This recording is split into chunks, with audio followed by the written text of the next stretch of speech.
Earlier this week, the Delaware River Basin Commission released draft regulations to allow for the natural gas drilling technique known as fracking in the river's watershed.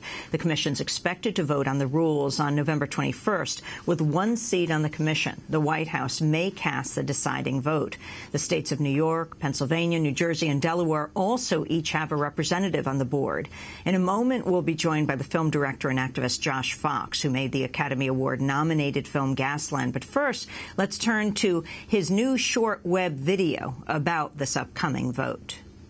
The Delaware River has never been in greater danger. There's never been a more decisive or important moment in the fight against fracking in the Delaware River Basin than right now. Gas drilling companies have leased over 200,000 acres that border the Delaware River and its tributaries. For the past 3.5 years, thousands upon thousands of citizens and scores of organizations have fought to keep gas drilling out of the Delaware River Basin. And for the past 3.5 years, the region has been in moratorium.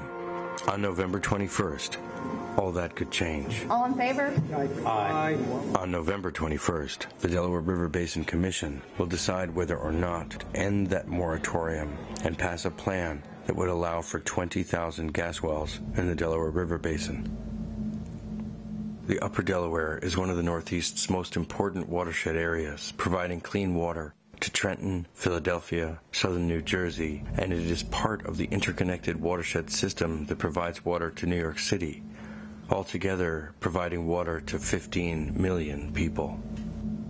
Gas drilling and hydraulic fracturing is an inherently contaminating industrial process that injects millions of gallons of water laced with toxic chemicals at enormous pressure to break apart rock and release gas from underground formations. Watersheds across the nation have been contaminated with plastics, carcinogens, neurotoxins, and endocrine-disrupting chemicals, and with explosive natural gas. It causes massive land scarring, air pollution, a public health crisis, massive truck traffic, miles and miles of pipelines, blowouts, spills, accidents. It is a whole-scale industrialization. Now we face our most urgent crisis to date. A new short web video made by Josh Fox, director of the Academy Award-nominated film Gasland. Josh Fox was also arrested, along with his mother, among the more than 1,200 people who are protesting the Keystone XL pipeline in Washington, D.C. Josh, why fight on the Keystone issue as you take on the issue of fracking? Well, actually, the Keystone issue is related to fracking. They use an enormous amount of natural gas to boil down the tar sands, along with huge quantities of water. So they're taking fracked gas from southern Alberta, they're taking fracked gas from all across Canada to create tar sands oil, and then they're pipelining it to several refineries already in the United States right now, where they have a waste product, which is natural gas, which is typically just flared off and not even counted. So this is an enormously wasteful process, but it's in the context of extreme energy. When you're talking about tar sands development, fracking, mountaintop removal, deep water drilling, all these things that are disastrous, that are very, very dangerous, it's part of a suite of this so-called new energy technology. So were you surprised by the announcement by the Obama administration that they're putting off fracking, they're putting off the Keystone XL decision for at least a year, and what Naomi Klein was just saying was since the investors, TransCanada said they will not stay with them, it could mean the death of the pipeline? It restored my faith in America. I mean, protest works. That's clear. People made an enormous amount of noise about the Keystone XL, and if anything is an encouragement to go ahead and protest at the Delaware River Basin Commission their regulations to frack the Delaware, frack 20,000 gas wells into the Delaware River watershed, the watershed that basically defines the word watershed, it's that. So I think that there's an enormous amount of momentum right now. There's been a moratorium until now? Yeah, there's been a moratorium. The Delaware River Basin Commission is a 5-member interstate body, the governors of New York, New Jersey, Delaware, and Pennsylvania, and a representative from the federal government, the Obama administration, in this case, the Army Corps of Engineers. So there's been a slow process, but I've been witness to thousands of citizens going to those River Basin Commission hearings over the past 3.5 years. As I've gone every 3 months, they have public hearings. And you've been watching these regulations advance. Just last February, they came out with their draft regulations. They got 69,000 public comments, overwhelmingly in opposition to drilling the Delaware River Basin at all. And just to put that in context, for the entire New York State review, they got 14,000 public comments. It took New York State 2 years to get through 14,000 public comments. The Delaware River Basin Commission, however, is now saying that in just 7 months, they've gotten through all 69,000, and they've come out with a regulatory package which would allow for upwards or more than 20,000 gas wells in the river basin, and the regulations are in fact weaker and worse than the first regulation package. So this is extremely shocking, extremely surprising, and it amounts to what is the industrialization of a national treasure, the Delaware River. The New York Attorney General Eric Schneiderman is suing over fracking? That's right. The Delaware River Basin Commission is required to conduct a cumulative impact study, that is to say, a study of all the effects of what this proposal would mean according to the National Environmental Policy Act, NEPA. So that Eric Schneiderman took a look at this and said they're in violation of their own mission as a commission. Eric Schneiderman is the crusading Attorney General, along with Delaware's Beau Biden, right? Well, Vice President Biden's son. And it seems that they're working together on it. Around going after Wall Street.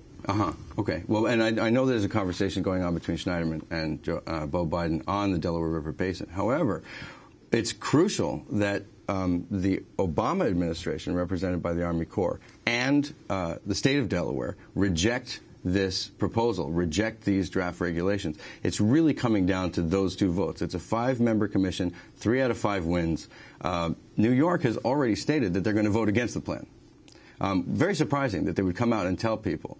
Indications are that New Jersey, Chris Christie, and Tom Corbett, the governor of Pennsylvania, will vote for it. So these two votes with the Obama administration. Chris Christie, the governor of New Jersey. Chris Christie, the governor of New Jersey. But the Obama administration and the governor of Delaware, Jack Markell, they both have to vote no for this proposition to be defeated. We have information about this vote and all these things that we want people to do at SaveTheDelawareRiver.com, a new site that was started by myself and 350 and Delaware Riverkeeper Network and Democracy for America and United for Action. The list of organizations goes on and on. 350.org, of course, instrumental in this keystone, what environmental activists are calling a tremendous victory, the putting off of the decision. Where will all the efforts of the thousands of people, more than 10,000 just this past Sunday in Washington, who've just experienced this victory go? Well, I got an email last night from Bill McKibben. He took time out of an incredible day of people congratulating him, Bill McKibben, the leader of 350, and he sent a message very clearly: fracking is next. The Delaware River will play a major role. So we're hoping that all of the people, and a lot of the fractivists out there took part in that initial demonstrations in front of the White House. This movement has to turn towards the Delaware River Basin right now as the most important battleground for fracking, both nationwide and worldwide. There have been a series of commercials that have come out on television. I want to play just a clip of one. These are for fracking. Facing some tough challenges right now. Two of the most important are energy security and economic growth. North America actually has one of the largest oil reserves in the world. A large part of that is oil sands. This resource has the ability to create hundreds of thousands of jobs. At our Curl project in Canada, we'll be able to produce these oil sands with the same emissions as many other oils, and that's a huge breakthrough. That's good for our country's energy security and our economy. That's actually an ExxonMobil ad that was for the tar sands pipeline. But there are similar ones around fracking. Well, yeah, it's a part of the same campaign. You can't turn on the television without seeing a natural gas ad. You can't open up a magazine without seeing a natural gas ad. And their playbook is very, very clear. They've stated it. You have, at first, they attacked the hell out of the film. They sent a letter to the Oscars trying to rescind the nomination. And they realized that these brazen tactics, well, it's hard to say who they is. There's an attack dog group, sort of like a rabid pit bull who drank too much Red Bull, called Energy in Depth. And they go out and attack families, and they've attacked gasoline. They attack the New York Times. They attack ProPublica, the Pulitzer Prize-winning news source. I'm sure they've probably attacked you at one point or another. And there was a very brazen kind of attack strategy. I think that backfired on them. And what they're saying now is this is a charm offensive on behalf of the gas industry, but it's just as insidious, if not more. What they're saying is fracking is the road forward. This is the way to go. But when you're talking about the watershed for 16 million people, 15.6 million people, the Delaware River, that provides water to New York City, Philadelphia, southern New Jersey, Trenton. And what this regulation package amounts to is the permanent industrialization of that river, something that would never, ever recover from. This protest on November 21st, which you can find out more again about at SaveTheDelawareRiver.com, will happen across the river from the barracks that George Washington left behind when he crossed the river to defeat the British to start the United States of America. Maybe the most shocking piece in your film, in Gasland, that really ignited a nationwide movement against fracking was the water exploding. That when someone lights, that people could light up their water. Yeah. Well, this is incredibly distressing. You have that was several families in that one segment of the film Gasland who could do that, and that was out in Colorado. We had reports of it in Dimmock, and since that's in Dimmock, Pennsylvania, which is just 50 miles from the Delaware River Basin. And in Bradford County, just one county in Pennsylvania, over a period of 1 year's worth of drilling, they had reports of 130 different incidents of families who could light their water on fire. It is an epidemic. Just 3 days ago in Pavilion, Wyoming, which is a segment of the film Gasland, EPA came in and showed in that aquifer, where there's quite a lot of drilling, they have 50 times the safe levels of benzene and other fracking chemicals in the aquifer. I mean, the evidence mounts time and time and time again, and the science, which is trailing, I think, the journalism a little bit, continues to prove and show that there's a relationship between fracking and flammable water and fracking and contamination of groundwater with very, very serious chemicals and carcinogens. Josh Fox, thanks for being with us, director of the Academy Award-nominated film Gasland.